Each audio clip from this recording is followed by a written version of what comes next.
Amelia, thank you for coming in today. I'd like to ask you a few questions. First, do you like working with a team or prefer working by yourself? Well, I've worked in both a team setting and alone. In a team setting, I recently had to do an apprentice project, and we had to work with a team of 5 people.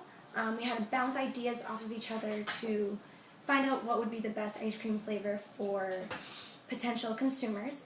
We had to do a lot of marketing research, and we also had to put on a professional presentation.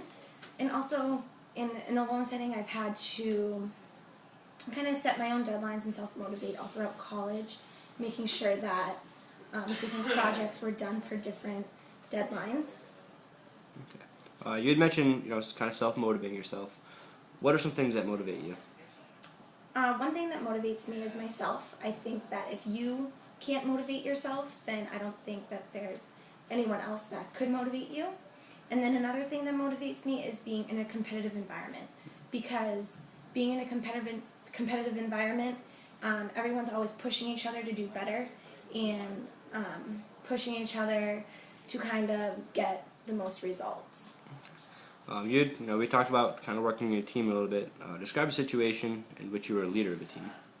Well, I've been captain of my cheerleading team for the past 2 years. I push people to do better because I know that they can do so, and I also don't give up on myself, because being a leader, I feel like if you give up on yourself, then the rest of your team's going to see that and they're going to give up on themselves also.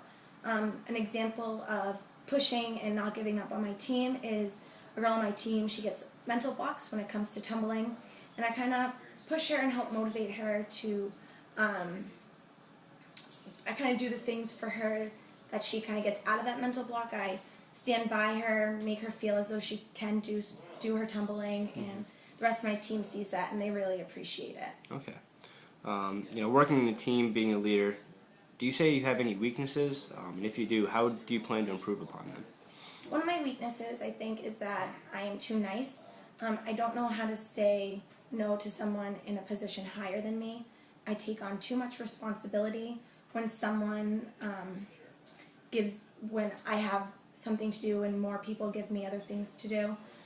Something that I know that I can help improve upon that is when I am given a project to do, and someone else comes up to me and says, "Hey, can you do this?" I'll be like, "Well, I'm working on this right now, but when I'm finished and there's still time, then I'll be able to take on that project for you." Okay. That's kind of all the questions we have for you. Do you have any questions for me or kind of about the company? Well, I have one question for you. On a scale of 1 to 10, 1 being the lowest and 10 being the highest, how would you rate me as a potential candidate for this position? Looking through your resume, past experience you've had, as well as a few questions we've asked you, say you're about an 8. Okay, thank you very much.